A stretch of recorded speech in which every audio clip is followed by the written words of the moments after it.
We're live. Let's see if I can find us. All right, we are live. So I can share. Hi. Hello. How are you? I'm good. How are you? I'm also good. That's good. How is everyone out there? I hope they're good. Oh, look. I found it right away. Nice. That's awesome. Go us. I know. I'm getting better at this thing. Mm-hmm. Of course, now I probably jinxed us, but... No, don't. It's going to be okay. You're going to do the thing. I've learned not to tap the table, for example, because every time that we do, it creates that kind of sound on the microphone? On the microphones. Yes. Yeah. I think also when I kicked the microphone last time, I knocked it loose because like halfway through the video, like right after I kicked it, the audio started cutting. Oh.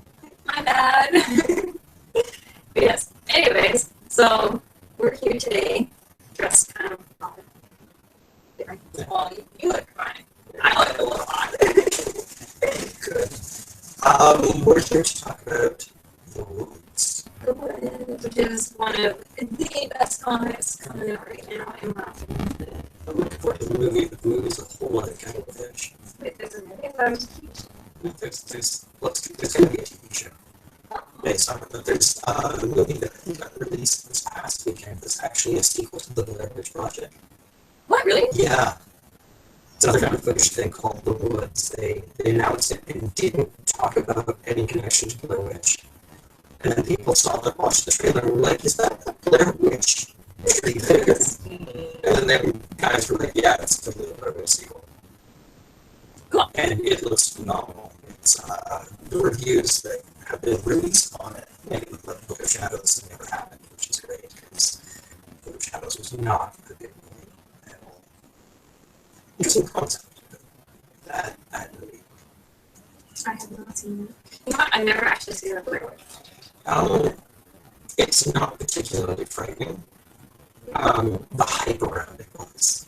Okay. So it's more the marketing that made the movie terrifying than the movie itself. Because when it initially came out, people were like, "Oh, is it real?" Because that was the marketing thing. Okay, so that was the first actually happened. thing, right? Yeah. Cool. And it was awesome.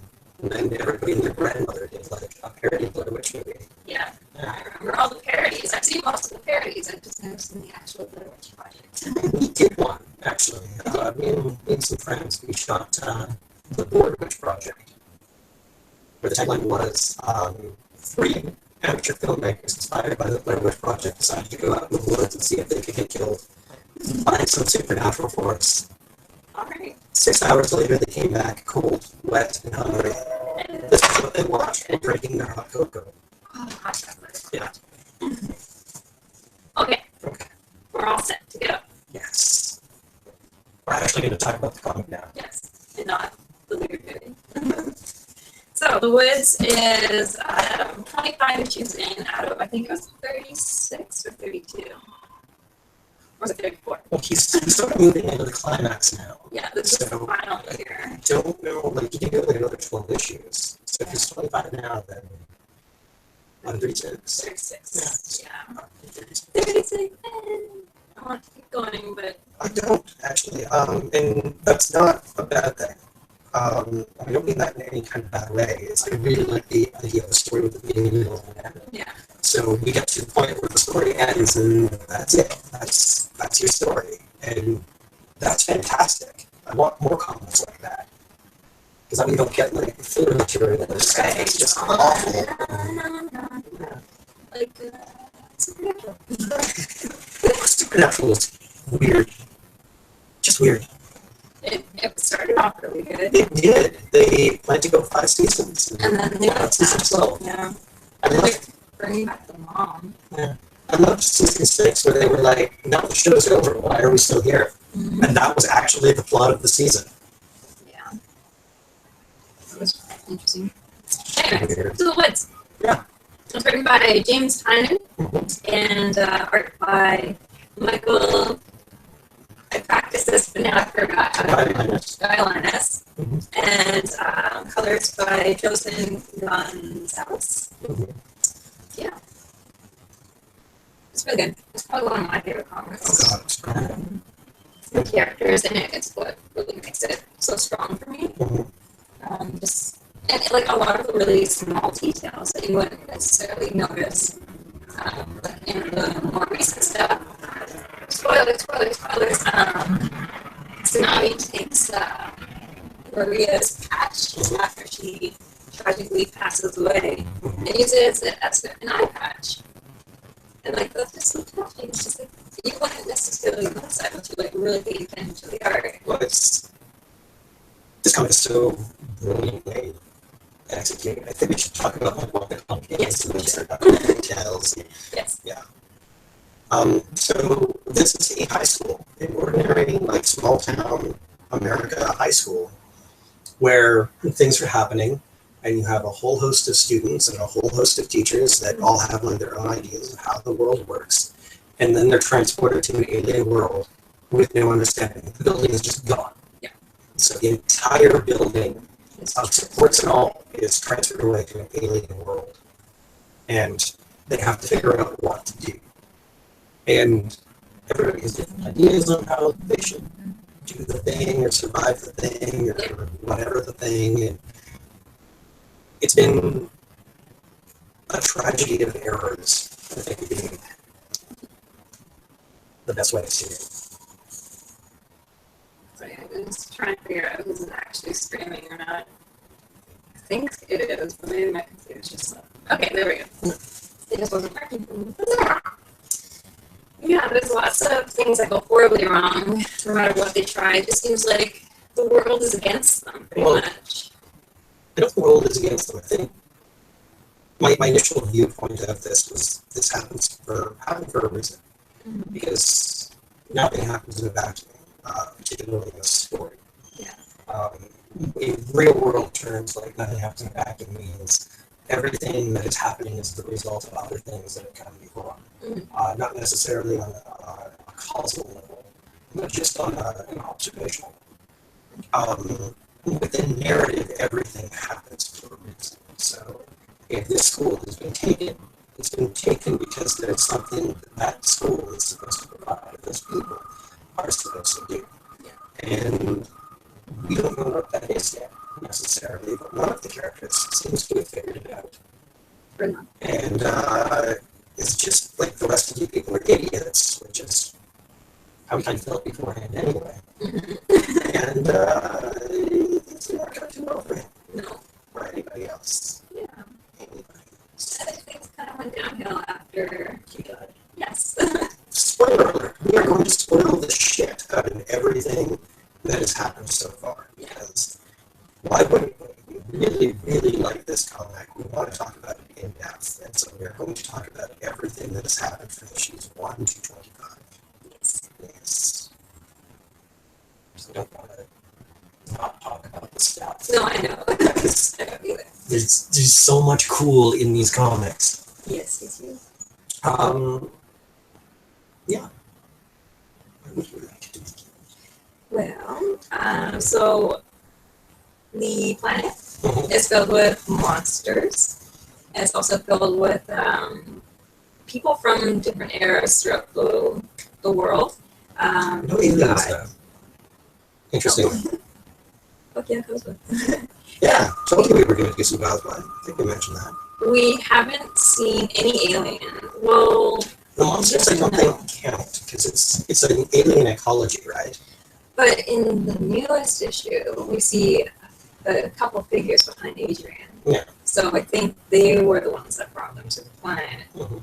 But our audio is getting distorted. Oh, boo. Why? I don't know. The mic is on. Yeah. Is it plugged all the way in? It should be plugged all the way in. Do we want to... Okay, close the window and see if that changes anything. Jack, let us know if it works or not. Jack, how's that? Is the audio better? Or is it worse? Nothing yet. Is it maybe not set up in the streaming part? Should be. Sounds like when you talk into a fan. That's just weird. We're going to try to fix that. It's going to curse us. I thought we were getting good at this, and now. No, it's not. It's not your fault. How's that? Is that any better? Any better? I think we're far behind. Unless this is just my computer. Oh, better, but still sounds like you're talking into a fan. I wonder if it's just picking up the computer fan. Oh. Which, not like your computer fan, but like my computer fan, because you can definitely hear that. My computer's working at overtime. Oh, what is it saying? Volume. Let's turn that up a little bit. Oh, we're on a not so great setting. No. We want it to cardio. Ah! You can't turn it. Why is it so sticky? There. Is that the thing? Yes, that's the thing. All right. That should hopefully be a little bit better because Right. the one it got better for a second. Cool. Really bad auto tune. It's good now. Okay, so yeah, it was just the microphone setting, So like T-Pain? I guess. I don't Wow. know. Okay, cool. It's good So now? Awesome. Go us. we're good. We're good to go. Why would you say that? I'm sorry. Knock on Okay. wood. There's no wood around. Here, wood. Okay.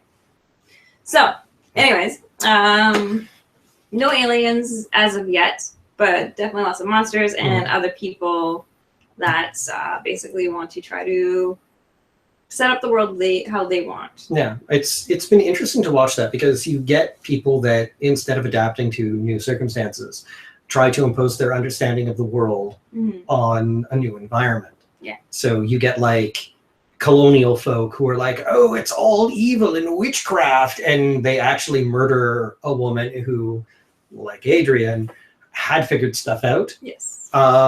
Because they're like, oh, you're a witch. No, she was just trying to get everyone back home. And you get people. What I'm curious about is how long. Like, is it a parallel timeline? Is it I don't when they get know. taken? Do they exist on a parallel timeline, Well, or are they all taken and sort of smushed together? I think they're kind of smushed together because I know Sander is basically saying that he's been there for 200 years, but yet they haven't really aged. Yeah. So it was just the difference from when he got taken to when the new kids got taken. So 200 years passed during that. Okay, so I'm going to theorize because, of course, I'm going to theorize. Both Adrian and I can't remember the name of the woman that Sanders murdered. Was it Layla? Layla. I think. Thank you. I'm pretty sure it was Layla. Said they had a way to go home, like the actual home, not alien home where they're hanging out. So I think this is a process of understanding, and the idea is, okay, well, we're setting up a system for you to learn in. Yeah. That's relatively dangerous because those are how you learn. And once you do it, we'll send you home to your time, to wherever it is we took you from. Yeah. So you've got those people that aren't aging because they're supposed to go back, and you're given as much time as you need to figure out what's going on. But then they do change, like their hair grows and like, yeah, they just like appearance wise, they're constantly changing. So it's just like, are they just not aging? I think they're not aging, like they're stuck at whatever age they came in at, but they're still alive. So their nails are still growing, their hair is still growing. Okay. That's again like observation. I'm basing that entirely on the stuff that we've seen in the comic, but there's been no confirmation of that. Yeah. And I think the only person who probably would have asked those questions would have been Adrian, and he's kind of dead. Yes. Yeah. So we've gotten bits and pieces of exposition without anybody really saying, well, here's what's happening. Yeah. And it's because nobody really knows what's happening. It's true. Yeah, I mean, everyone has a different idea of like why they were brought there and, you know, what they're supposed to be doing there. Most of them have just given up hope of ever getting home. Yeah. And like only the more recent people that were brought to the planet are trying to get home, but then even some of them are just like, no, we're just going to build a home here. Well, it's not even let's build a home here so much as living out like a power fantasy, like the coach, Yeah. right? Yeah. The coach just wants to set up a dictatorship because he's mad with power. You get like a gym coach, their PE teacher, who it decides that he's going to do a power grab and set up a fascist dictatorship because why wouldn't he? It's dangerous out there, so you need to be fearful and listen to me. And I'm gonna have my football team beat up anybody that says otherwise. And he does. Yeah. He has like a bunch of kids either jailed or beaten within an inch of their lives. The disciplinary squad. Yeah. Yeah. And it's horrifying. Yep. And then, when the principal actually calls him on it, he kills the principal. Just stabs him and then is like, wait, I didn't mean to do that. It's like, well, yeah, you kind of did. Yeah. And then he's like, oh, and he runs away and then he meets a bunch of other people Who are pretty much him. Yeah, pretty much. So Yeah. then he decides to come back and try to take over the school with his new army. Which doesn't, well, it works out really well for him, except it really doesn't Yes. because he gets what he wants and then doesn't get what he actually wants because that's how that sort of thing works. It's the be careful what you wish for thing. Yeah. It's like, I found people that understand and are going to give me power. And no, they don't. No. There's entire civilizations and cities that have been set up here now simply because they've had to, because they don't understand what's going on and they're not willing to explore or they adapt enough to survive, but not enough to learn. So they're not testing anything. They're just building static civilizations and murdering anybody that might try to change anything. And in that case, that's Adrian. Poor Adrian. He was my fave. And they've built a really, really interesting way of storytelling into this comic. And what that is they give us like this situation. They set up the school, they give us the situation, and then they flash back. Yeah. So the various characters that they want to show, they show how people are reacting to them, but they also show what brought them to that state, like Stone. Poor Stone. Or Calder. Yeah. Oh my God. So He had a tragic childhood. tragic, nothing. He gets blamed for all the stuff that his brother does, and he just accepts it.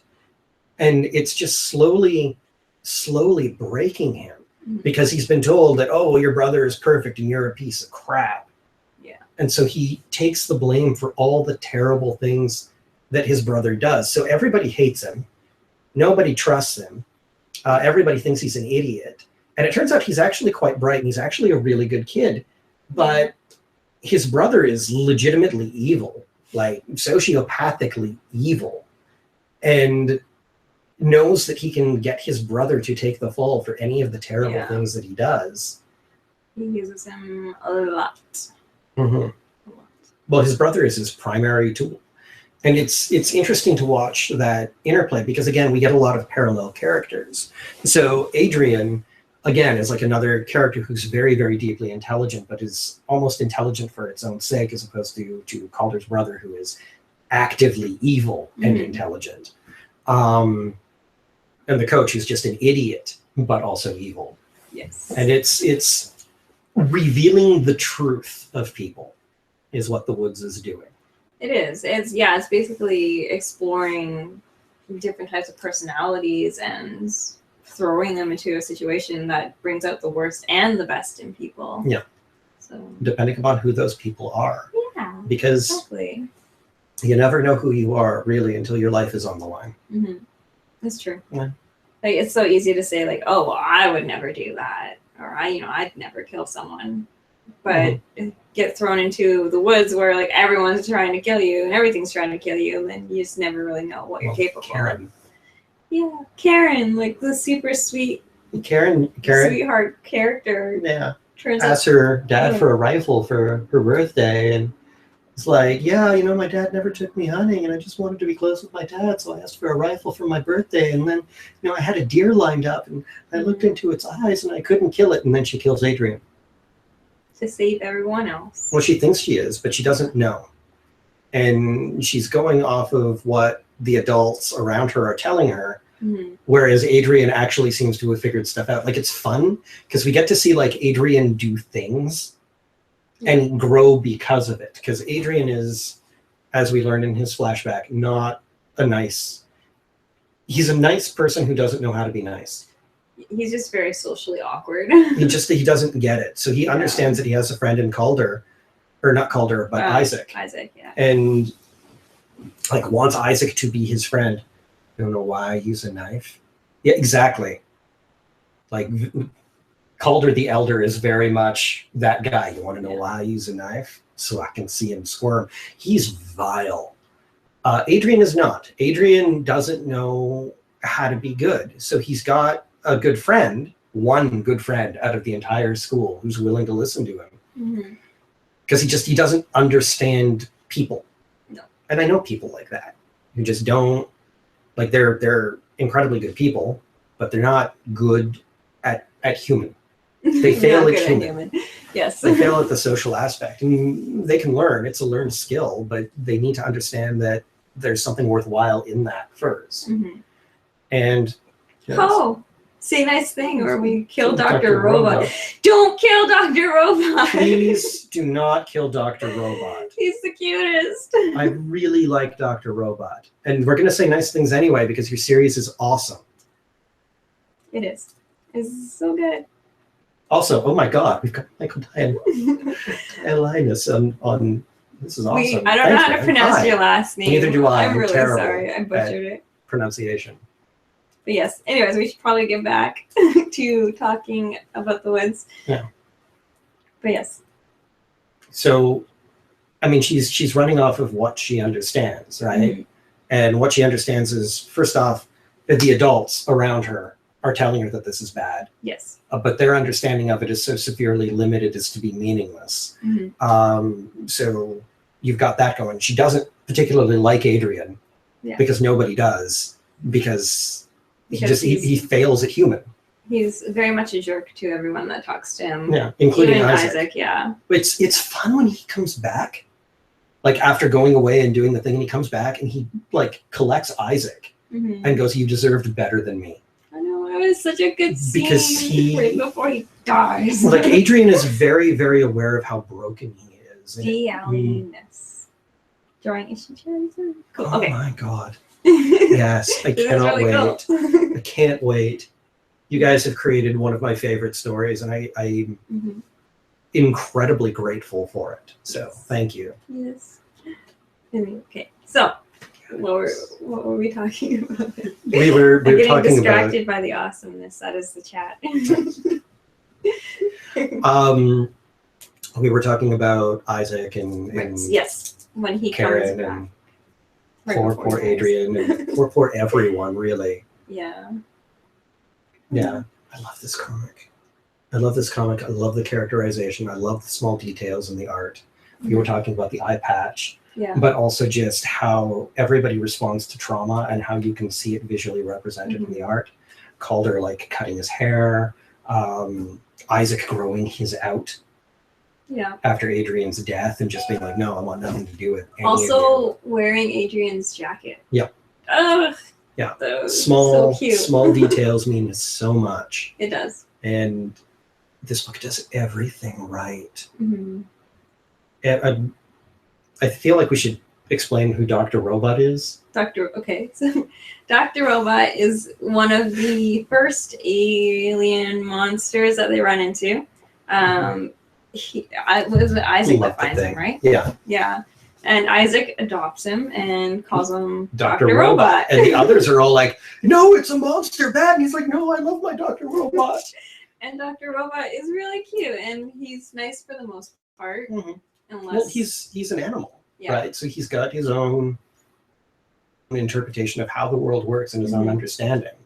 And so he's nice to the people that are nice to him and kind of vicious to the people that aren't. And he's a fascinating character in his own right because he's really our window into the world that these kids find themselves trapped in. Yeah. And how that world responds to them. It's an interesting counterpoint to every other character in the comic. It's true. Yeah. But Dr. Robot can also be kind of like possessed, I guess, by whoever is wielding the power of the planet. Well, it's So, like, all of the animals are able to be well, kind of controlled by one particular person. well, we get the idea. Sorry, I'm on call. He's running an apartment building. Yeah. Hopefully there's nothing important. No, not right now. Okay. It's nothing I can do anything about right now. Thing. Yeah. Animals getting controlled. Well, we learned from Adrian that the world is weaponized. Yes. Like the entire world is weaponized, and that includes all of the animals, all of the flora, all of the fauna, and the world itself. There's some sort of weird technology hidden within it. Mm-hmm. And Adrian figures out how it works. And it's fascinating to me if we go back and take a look at the people that have been stuck there forever, particularly the American colonists. Yeah. They're like, oh, it's witchcraft and evil and bad. And we heard the stories, and there was that Lila woman who tried to weld it 200 years ago, and we need to put him down because we don't understand, and we really don't want to understand, and we don't want to listen. And so, yeah, that's it. So there's everything in this world is there for a reason. Everything in this world is interconnected in a way that doesn't happen in our world. Yeah. So they don't understand it, and people are, instead of trying to figure out what this world is, are trying to make it fit into what they understand already, which is, it never works. You can't make something fit your preconception of it. You can only accept a thing for what it is. Otherwise, you're going to miss important details, and you're going to come to the wrong conclusions and kill Adrian. Yeah. Well, in the newest issue, spoiler alert again, Adrian does tell Karen that she did the right thing by killing him because he had crossed a line, and now Isaac is the one that is basically able to harness the power in a way that Adrian couldn't. So basically his death opened up the opportunity for Isaac to harness the power. And he also, I think he got it in a different way because he never actually like touched the stone. No.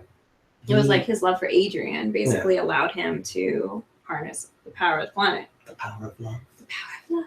Love is the most powerful force in the universe, and Isaac has weaponized it. Yes. Yeah. He hasn't killed anyone yet. No, I don't So think he's going to, and I think that might actually be the line that gets crossed. Yeah. Because power Adrian did kill. always comes with a price, and Adrian did kill some people in self-defense, admittedly, but he still killed some people, and you don't get to walk away from that. Which is why Karen's so messed up now. Yeah. Well, it's, again, one of the things I really, really enjoy about this comic is seeing how different people deal with the realities of the things they're forced to do. Yeah. So seeing Stone have to step up and take his place as a protector, seeing Calder have to deal with the consequences of his actions, both of them, and the resulting death. Like, that was heartbreaking. Because finally everybody gets to see Calder the younger for who he is, and Calder the older for who he is. Yeah. When they're like, "Oh God, we've made a mistake this whole time." Yeah. And there's no way to fix that. There's no way to undo the damage that's been done over years of blaming the wrong person for a thing. Can you two teach me to get a girl? No. Actually, yes. It's quite simple. Assume that this is going to be a stretch. Assume women are people for a start. Treat them with respect. Assume that they have their own hopes and dreams and aspirations, because they do. And talk to them like people. And if they don't want to talk to you, respect that. Yeah, sounds good. Sounds good to me. Yeah, you're going to have more to say on that, I think, than I do. And I don't want to, like, mansplain stuff. Well, that is not really what we're here to talk about. So Yeah, really. yes, they can ask us another time. But we're talking the woods. So. Yeah, no, that's fair, and thank you for not letting me go all tangential, because No problem. yeah, at least keeping my tangential stuff focused. Yes. Yeah. So, but kind of segueing into that kind of topic, the woods is great for female characters. Oh my God, yes. It's Maria. Maria is Oh my fantastic. God, Maria. Tsunami, Karen, and it's also like super LGBT friendly. friendly. Stone. Yeah, you've got multiple same-sex couples. You've got a transgender character, and it was handled so well.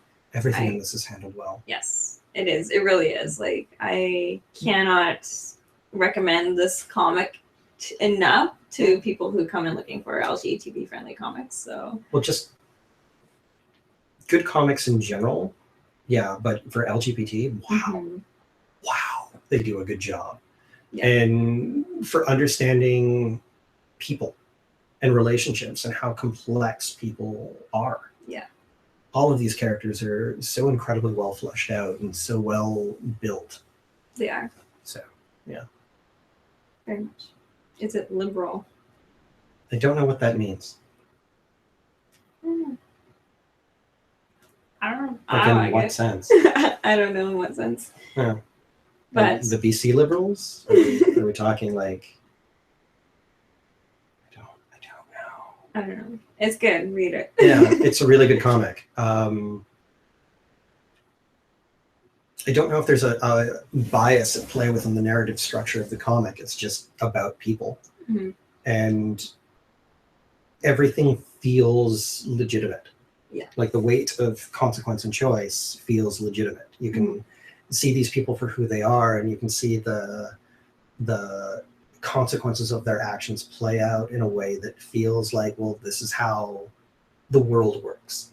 Mm-hmm. And regardless of the alien woods in which they find themselves, laws of consequence still apply.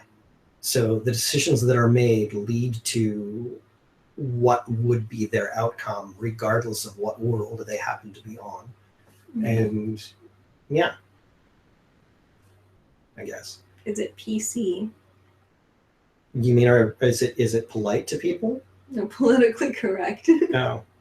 So being polite to people, treating people with respect. Yeah, it's very respectful of the various characters and their challenges. Mm-hmm. So yeah. Well, the thing is, like, the way it's written is that it's just natural. Yeah. Like, there's just people that love people, and they don't make a big deal out of anything, or they don't even mention, like... Well, the older generation does. Well, yeah. And, like, the colonials do, and the various other... Like, everybody is appropriate for their time period, kind of thing. Yeah. But the students that we're getting, you get some of them that are not comfortable with it, and others that are, which I think is very true for a lot of younger kids and people like my generation and younger. Yeah. I'm old. I'm old. Well, one particular scene that stood out to me is when Calder found out that Sander was transgender. Yeah. And like Sander was using a term that he didn't understand. Mm-hmm. So then Tsunami had to be like, he's transgender. And then Calder's only response was, "Oh, yeah, let's go find Karen." Yeah. Like, that was it. It was great. It was beautiful. It was like, I wish the rest of the world could be like that. It's just like, okay. Yeah. That's cool. Honestly not that big a deal. Yeah. Yeah, respect people for who they are, I guess.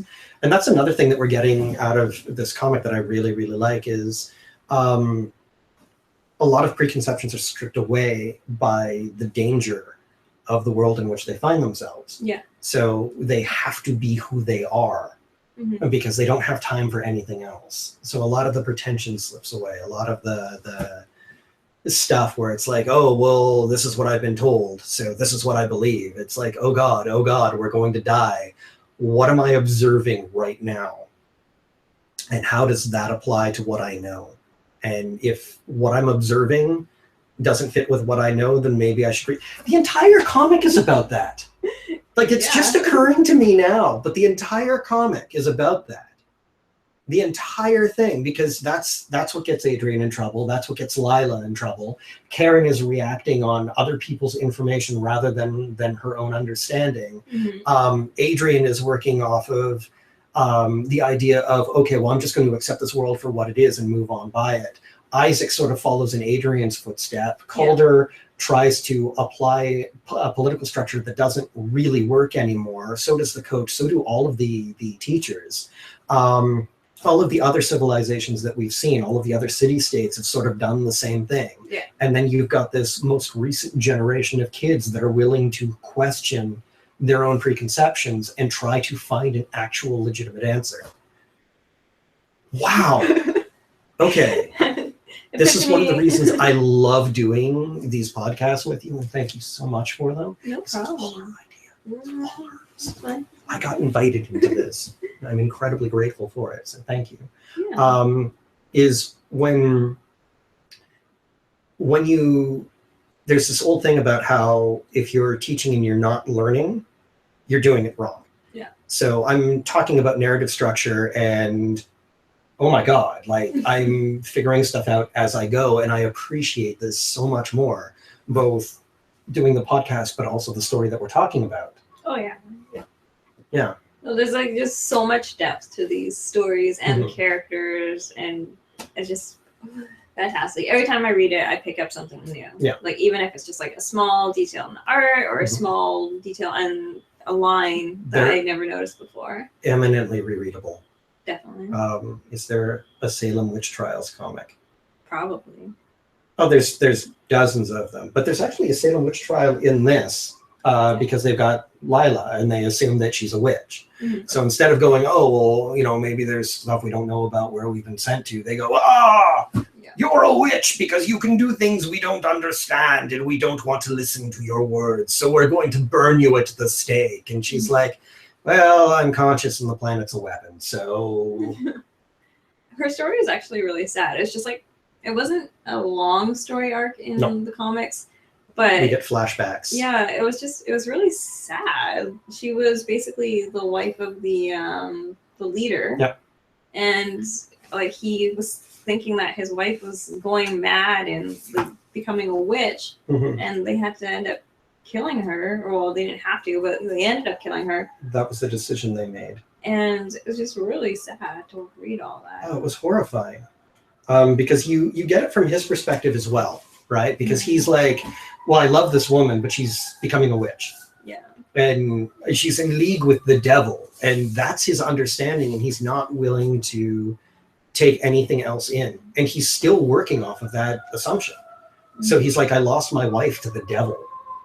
I lost my wife to madness. And it was sad and it was tragic, but I had to kill her. And really, that wasn't what was happening at all. So when he sees it happening again with Adrian, he's like, same thing. And I can't be wrong about this, because if I'm wrong about this time it happening, then I'm also wrong about the time I murdered my wife. Which is never a good feeling. No. But you need to take responsibility for the consequences of both your beliefs and your actions. And that's life. When we say that there's consequences, or at least when I do, I say that there's consequences in this comic. That's what I mean. Nobody gets away with anything. No, it's true. It's that ambulance for Ray. My cousin's not here. He's I've got that book launch coming, so Ray is off doing some marketing for that. I'm gonna read his book. Please do. I will. Yeah. MercedesCatch.com if you want to find out more about my book, and if you want to spread the word, please do. Yes. Yeah. So the woods. There's no ambulances in the woods. There are medics. There are, there are. But I mean, how do you treat stuff? In the first arc, like somebody gets like an arm infection, and they're like, well, how do we treat this? And then it bursts open, and a bunch of like alien beings come out. And everybody's like, but then his arm is fine.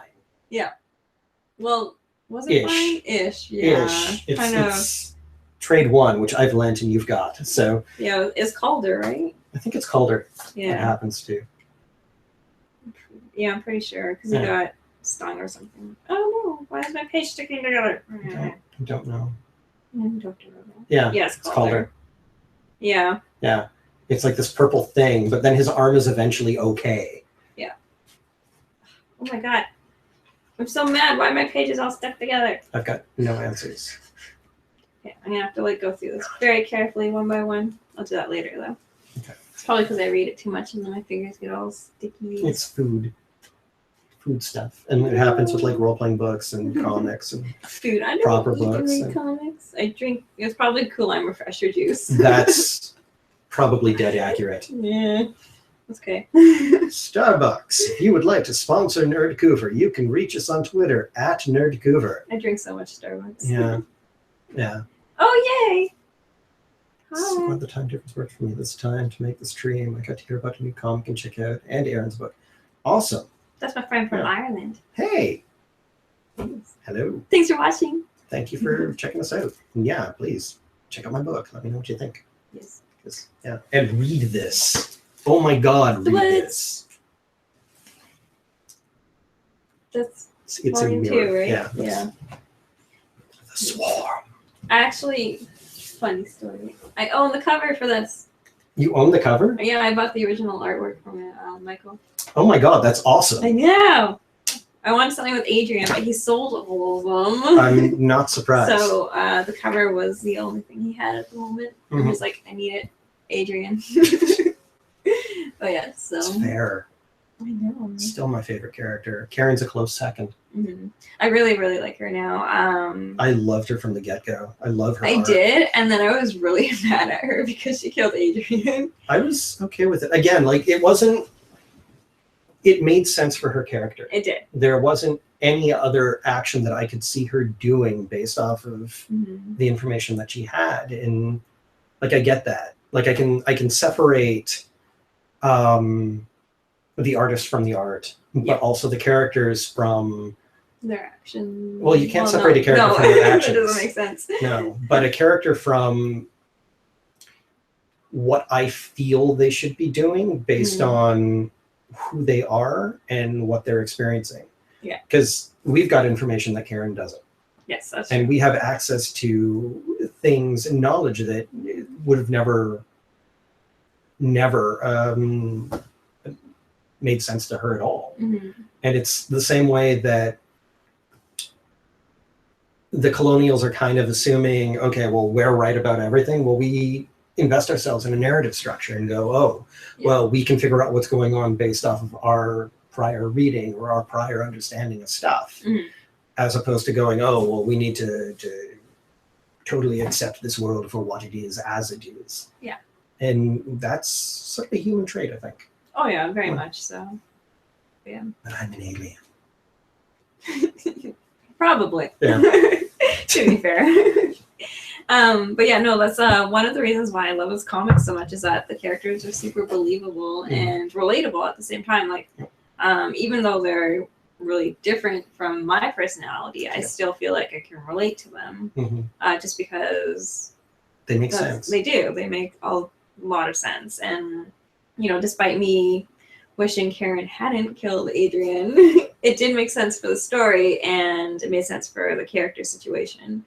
And, you know, like, it made her into kind of like a badass. So, It did. And she was traumatized by it. Yeah. She was traumatized by it, and she should have been. Yeah. So she basically, Started Wow. living out in the woods. yeah, Started living, like spending as much time as possible away from from, people and and had to learn how to exist out in that environment. And yeah. it's interesting because Karen became a lot more like Adrian after killing him, in that she had to go out. So she took what the other hunters had to teach her about living out in the woods, Yeah. but at the same time started becoming a lot more open to figuring out what the woods actually were as opposed to what she thought they were. But it's not in her character to try and put stuff together the way it was for Adrian. Yeah. In her case, it's trauma based. So her thing is, I'm doing this because I need to not be around people. and totally understandable. But, Yeah. And with like Calder, she says she was using him for like an emotional crutch almost. But I feel like she really loved him. But then when things started getting a little bit rough, she completely pushes him away and more trauma. Yeah. I mean, it's I wouldn't trust the guidance counselor at the school. Like, No. and I mean, that's Definitely who not. you're supposed to be able to turn to, right? But the kids figure out, like, by the end of the first book, that the adults are not reliable. No. I love the principal at the end being like, you kids all seem like you think you know it all, and you think that you know everything, and none of you are ready, and you're all making it up as you go along. But to be honest, so are we. Here's a big secret. For all you kids out there, the adults around you are winging it. Like 99% of the time, they are making it up as they go along, because there is no guidebook. You apply based on the experiences you've had and the stuff that you've read or heard about, and you do the best you can. And Karen is very much doing that. But everybody here is traumatized. Not just by the trauma of moving, but the trauma of their own lives, their own past lives, and just the weight of it. Yeah. And we actually get to see, like a couple of issues ago, we got to see the world. No, actually, it was this past issue, 25. We got to see the world they left behind and see the consequences of that. And so we learned that the world moved on without the high school. They just vanished, and they were like, oh, well, government goes, it was a gas leak. Gas explosion. But there's no explosion. There's no sign of an explosion. Yeah. But it's easier to accept an explanation that's wrong than to admit that we have no idea what's going on. Yeah. Because the unknown is terrifying. It's terrifying. And we really don't like admitting we're not in control of things. And the sad reality is we're not really in control of anything. Yeah. No matter how hard we try, No. something can go wrong. And that's life. There's always bigger forces at play. Yeah. And that's another thing I love about this book is you've got this civil war that's going on around the school, right? You've got Mary and Calder the Elder vying for control of the school and calling upon the different powers and city-states around them. And that's vitally important to the people living in that school, all of the kids and all of the faculty. But in the grand scheme of things, in the larger picture, it's massively unimportant. It'll still kill you, but it's not going to actually accomplish anything in the bigger picture. So you've got that multi-tiered story going on, and I love that, because that is so true to life and so how this world actually functions, both the woods and our own. So again, I really love this comic. Yeah, the newest issue really was fantastic. I really loved seeing the worlds that they left behind, like their parents dealing with the fallout of their kids just disappearing. Like, I don't know, and like adults losing children's stories are always like super emotional for me.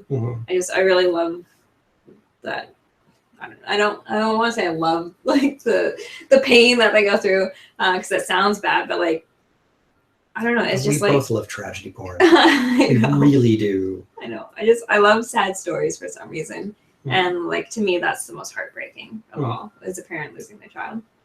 So, like just Adrian's mom. Oh God. Talking about how like her kid was, just accepted to like one of like the most prestigious schools, and was like basically like acknowledged as a child genius, and then she lost it all, so of course she's going to be a heartless bitch. Right? Well, the other trick on that is issue 1, we're seeing him apply to different schools and getting rejected and getting rejected and getting rejected, and like the only person around him that even knows that any of this is going on is Isaac.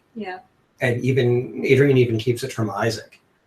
It was the first time we see Adrian is in the computer lab where he's just gotten a rejection letter, and he's so sad and has no way to process that emotion in any way that is healthy, because we aren't taught how to deal with our emotions.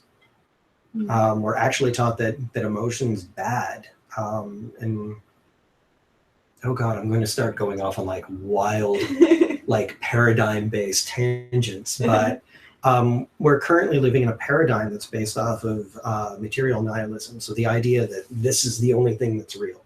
And so your emotional well-being is something that we've traditionally kind of laughed at and mocked. And we're only recently starting to turn that around and be like, well, no, depression is a real thing. Yeah. PTSD is a real thing. Your emotional well-being is just as important as your physical well-being, because the two of them are directly tied together. And I don't think I've seen a comic or any piece of literature that's actually done that as well as the Woods have, and on so many different levels, covering both like the transgender thing, the LGBTQT. I'm sorry, I'm gonna LGBTQ. Yeah, plus thing. It covers racism. It covers all of the consequences of those realities and all of those paradigms, and talks about not only the physical impact but also the emotional one. So we get to see that there is more going on than just merely bodies moving around. Yeah. We are more than the sum of electrical impulses, water and sand. I would hope so. Yeah.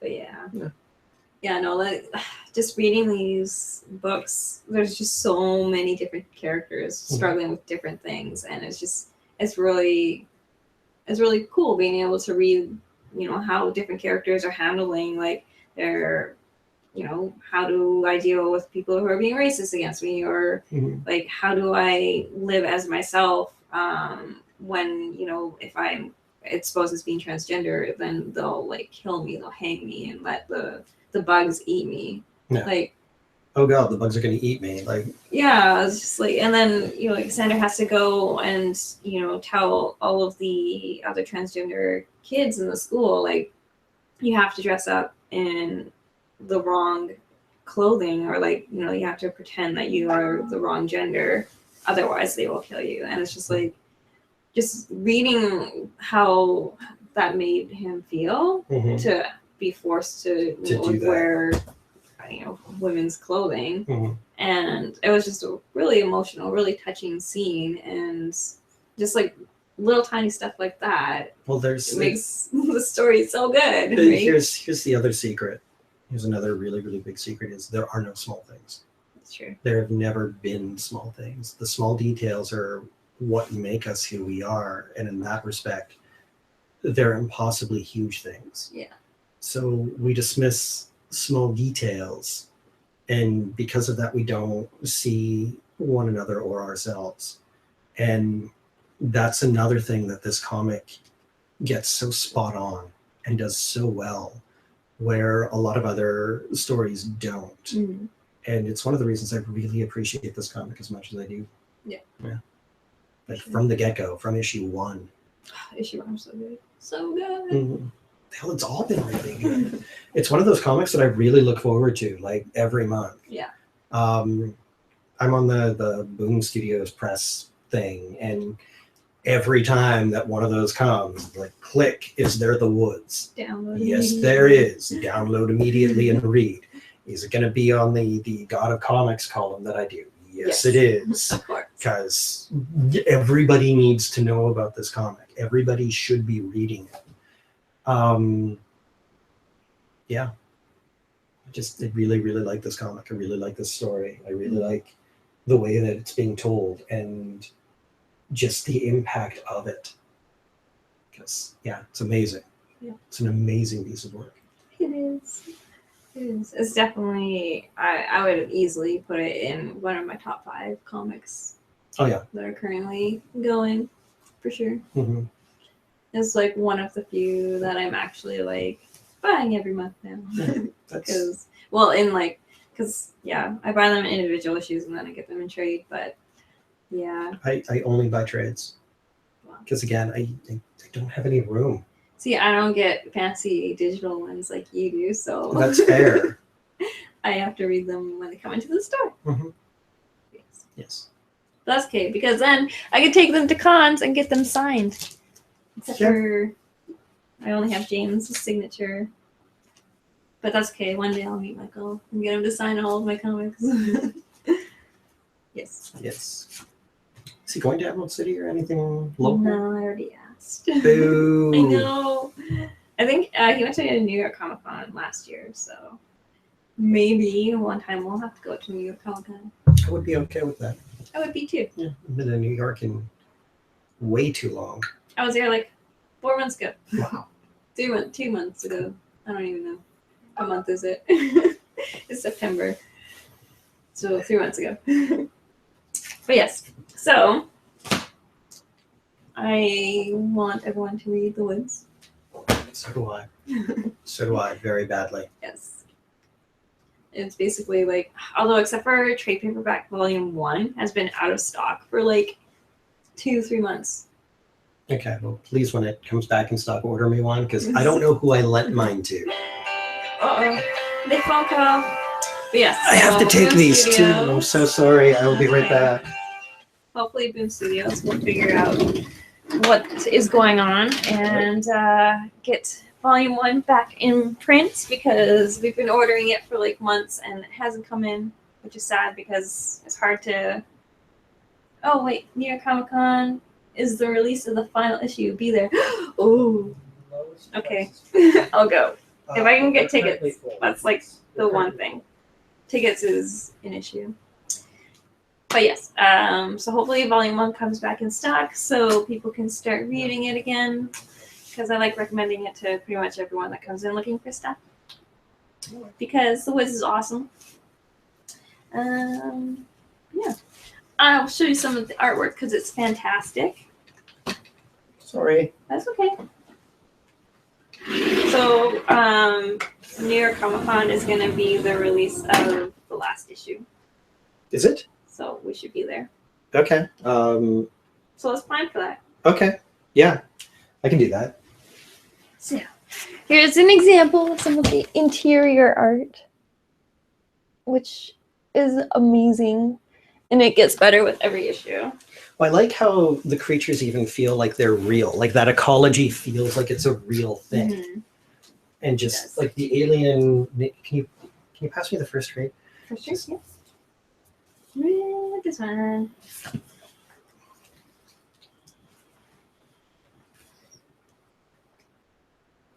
This. So this is the first real splash page of Alien World that we get. And it immediately sets up that we are not anywhere near anything that we know anymore. Mm-hmm. And there's like multiple moons / planets in the sky. Yeah. Yeah. The alien creatures, like they walk outside and a tree basically explodes into a swarm of bat things. Are the bat things actually like Mr. Robot? They are.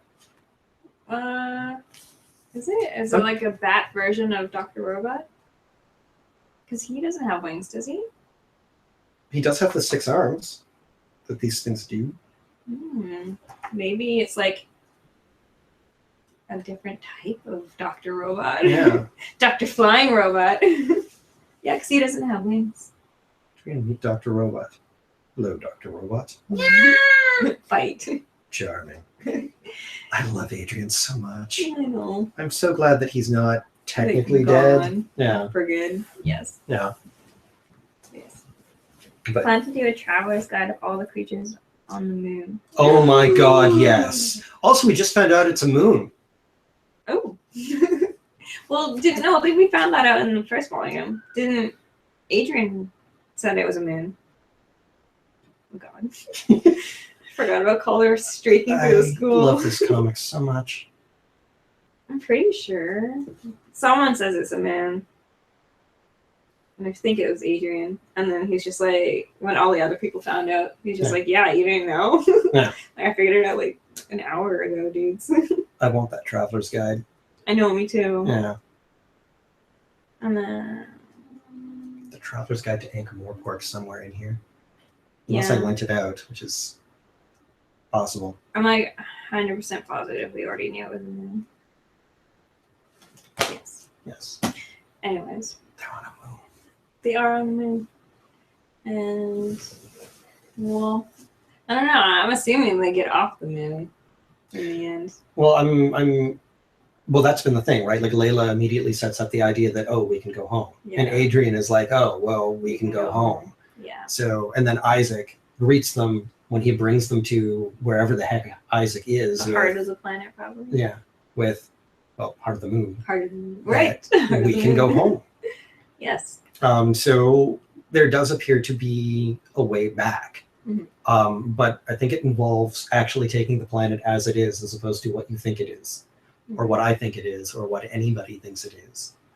And I'm relatively certain that when we see that revealed, it's going to be both blindingly obvious, but also amazing. And I'm basing that off of the previous work of this creative team on UFOlogy, which, if you haven't read UFOlogy, go read that, because that was fantastic.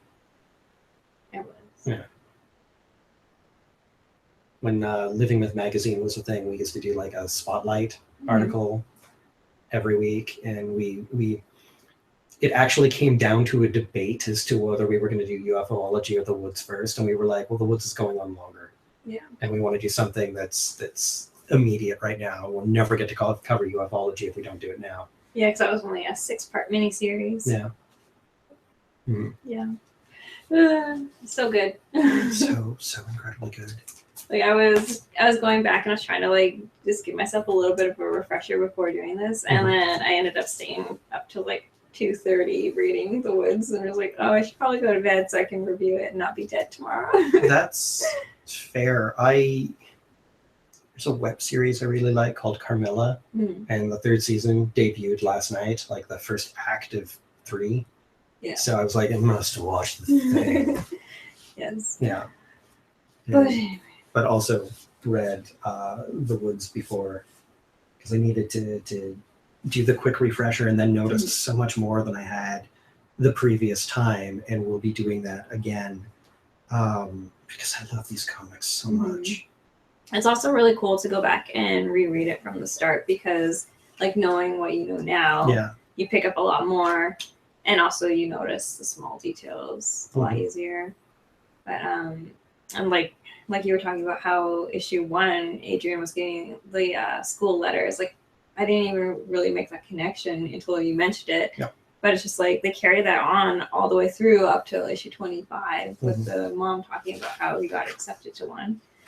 And it's just like there's so many like small subplots going on. Small details that it's easy to lose track of while you're in the midst of the story. And this is just breathtaking. Yeah. It's always just breathtaking how much thought and care has been gone into this, a vote for survival. Like just the fear-based pandering that Calder the Elder does. And I'm sorry, I'm blanking on his name. Casey. Terrible with names. Casey. Yeah. Okay. That Casey does to get people on his side. Like that has real world parallels. We've seen dictators use fear and the idea of, oh, we need to stand against the other, whatever the other is. And the other is never a legitimate threat so much as the dictator in the world that the dictator wants to build is. Yeah. To not only the other that he's espousing against, but also the people that he's like, come and I will protect you. That doesn't lead anywhere good. And it's fascinating to watch that play out. It's much safer to watch it play out in a narrative world than the real one. But it's definitely very true to life. Yeah. And it's something that we need to learn and something that we need to pay more attention to. And I love this comic for the simple truth of it. So I write. Clearly, I've got the book coming out, and I do narrative and have forever. And I had a friend say, well, basically, you're a professional liar. A friend of mine actually said that to me once. And I was like, well, what do you mean? And he's like, well, you invent stuff. Like, none of that stuff is real. And I'm like, it has to be real. Because it doesn't mean anything. And the reality of it isn't necessarily in the events or the worlds, but in the consequences of whatever happens in those books. Yeah. Because if you don't be true to the story, then the story doesn't work. No, it doesn't fit, and you can feel it as a reader when a story isn't working. And this one does, because it's so heartbreakingly honest in everything that it does. Yeah. Well, I mean, like, even though it's completely, a sci-fi fantasy story. It's science fantasy. It's science fantasy, okay. And we're on a moon, and there's these creature things. Like, it feels really real to me. So, like, I cried when Adrian died. I cried when, all of the other characters died too. I screamed at the comic. Screamed at it when Adrian died. I was like, what? No. Yeah. So it's just like, it might be not, it might be lies, but to me, it's real. Well, it's real in the sense that all fiction is, because when something is really good, like this is, you take it to heart and you think about it and you ponder it in your head, and it affects you. You live with these characters and you live through them. And because of that, you live your life based on the experiences that you've had through them. There's a study that was done recently that was like, people that read more have a greater degree of empathy and sympathy, like a greater capacity. And it's because you live through so many different characters and you see through so many different perspectives that stays with you. And this is one of those stories that is definitely going to stay with you. You can't escape the weight of this, and you shouldn't want to, because this is the sort of stuff that is going to inform you and make you a better person. And really good fiction does that.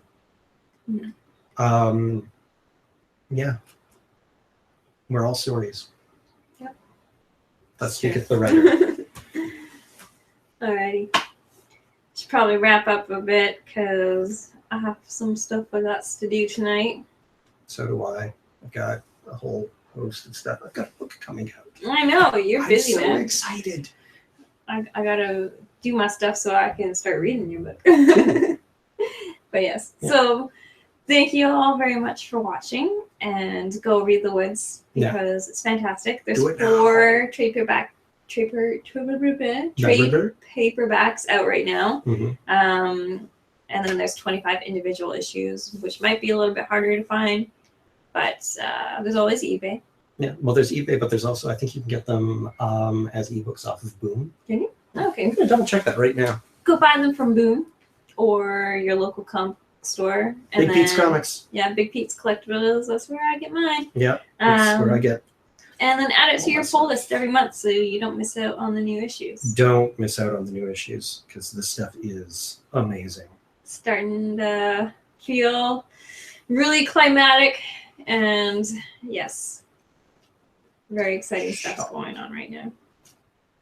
But that's been the entire comic throughout the entire thing. But yeah, you can actually get everything online. Yep. There you go. 9. So there is a way to start if you don't want to buy the trade. Yeah. You can get all of The Woods for, I think it's $33.52. Wow. Wow, that's cheap. Yeah. As an e-copy, and do it. Do it. It's do worth it now. You won't regret it. It's seriously one of the best comics being published today, and can't recommend enough. Me too. 10 out of 10. 10 out of 10. 10 out of 10. Yeah. All right. The post coming, so we gotta go. I think that's fire. Is it? Okay. Yeah. Wow. Which means we might really have to be going. Oh, I made it. Yay! You made our You've made our made New year. Comic Book Day Yes. something. You've added to us looking forward to New Comic Book Day for like the past 2 years. Yeah. And I love this stuff. I love the work that you've done. So thank you, Michael. Yes. Keep up the awesome job, and Mhm. we'll keep reading. Can't wait for issue 26. I know. Can't wait for issue 26. I know. Yeah. All right. Anyways, we gotta go. Yep. So Have a good night. see you later. Bye. You got right, the, I've got you got the- the thing. I've got the thing. So Bye. bye. Adrian Roxman. He does. Karen's pretty badass too.